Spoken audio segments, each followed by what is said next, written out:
Welcome back to Confessions of a Doctorholic with Hafsa Slayman, and on air today I've got a med student ninja, an orchestral conductor, Christos, and we're going to talk about how music can help you with studying. Tune in.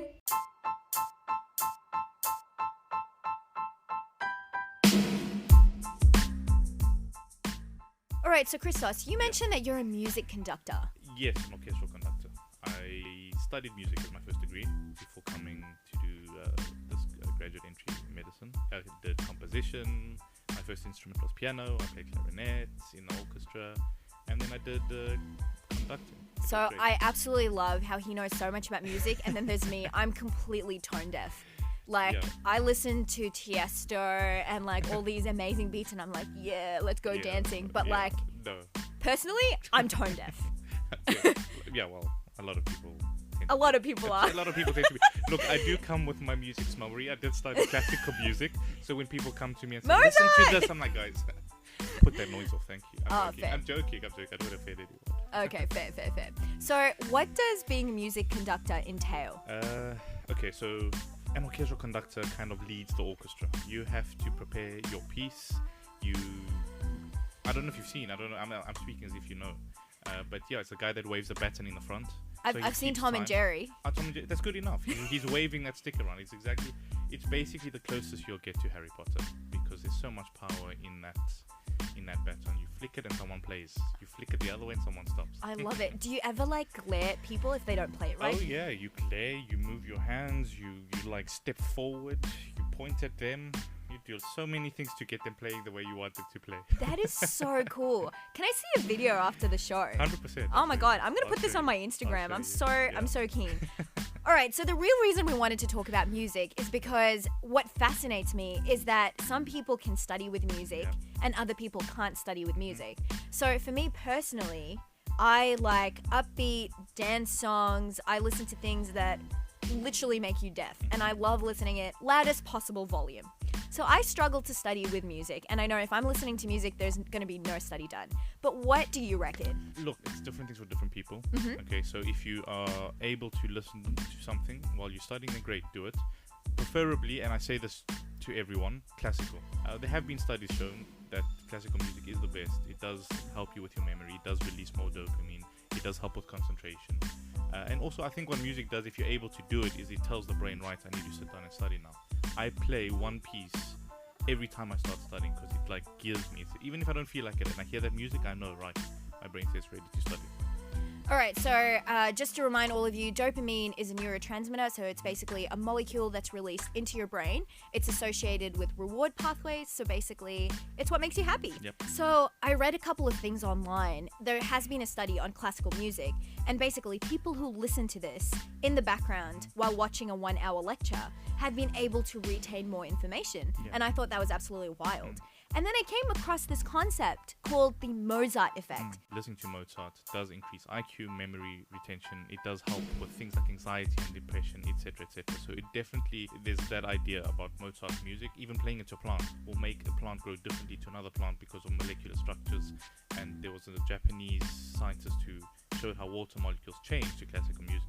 As a musician, having studied the structures of the great composers, you understand why they're so powerful. So it's very easy to turn it on and listen for someone who hasn't studied it. But having seen the structure, the way the phrases move, the way the harmony works, the rhythms, how he closes this off and how he starts with that, and the melodies, you can see this give and take. The brain loves that. It loves that structure. As a musician, having studied that and conducted it, it makes complete sense to me when someone listens to Mozart, even for the first time, that they absolutely love it because it's almost inherently part of who you are and the structure of your brain and how it works.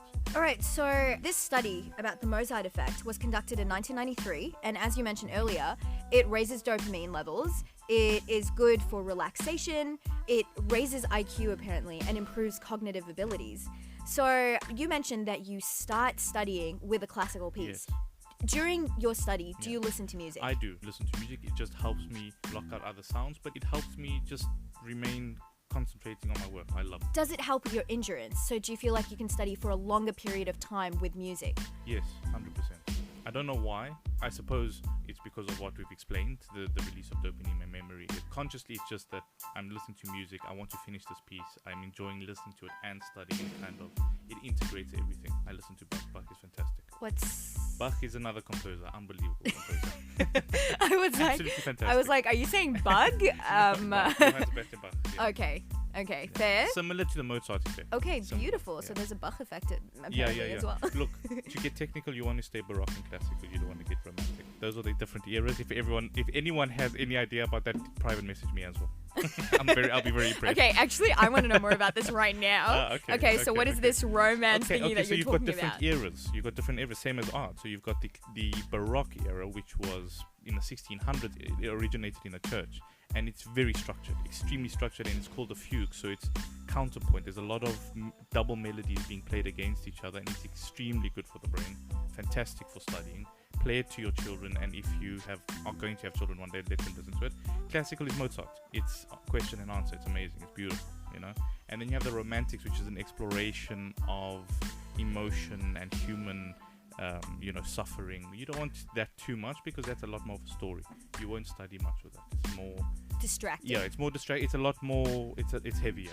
You want something lighter. I've actually read a little bit more about that. So everyone's different and how they perceive music. So with some people, it can improve their endurance. It can help with memory retention, and it causes a more positive effect. Whilst with other people, it could be too loud, so it affects concentration, and it can also affect your productivity. 100%. Do you have any tips in terms of like how loud should the music be for it to be productive, or for you personally? Personally, I don't listen to it too loud. Okay. So it's at a low volume, just to keep me studying. But listen, if I'm listening to something that I enjoy, I put it up. Yeah. Amazing.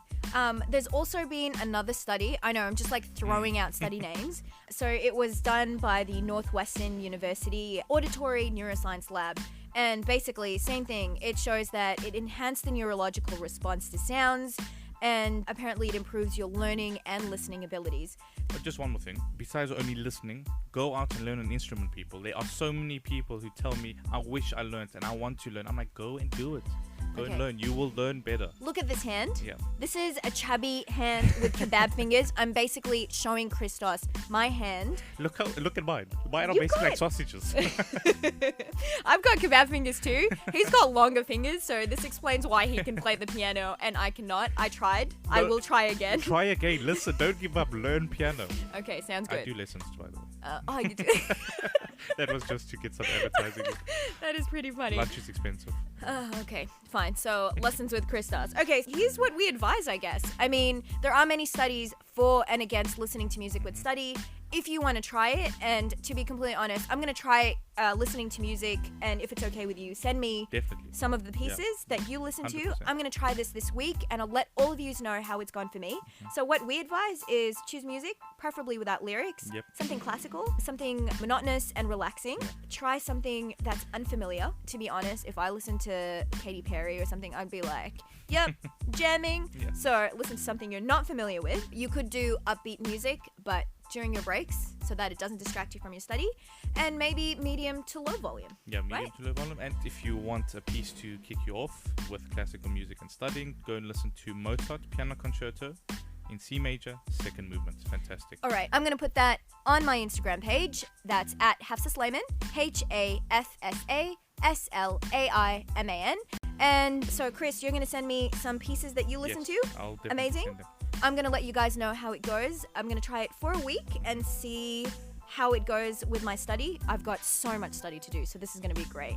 And that's it from our episode today. Thank you. How'd you feel, man? I feel good. I enjoyed that. That's great. I'm so glad. Okay, so thank you so much for being here. Thank you so much for sharing your experiences with us. Definitely come again. I would love to. Okay, so if we want to follow you on Instagram and slide in the DMs. Oh, yeah, for all those. Where do we go? So you go at Christo_Nick. So XRISTO_NIC. Beautiful. All right, girls, he's still in studio, but people say he's a good-looking fella, so slide into his DM. Yeah, let's see. honestly, he hits the gym pretty hard, okay? Like, I see him at the gym and I'm like, oh, great. He's someone else that's going to see me sweat. I have to work out also, like, yeah.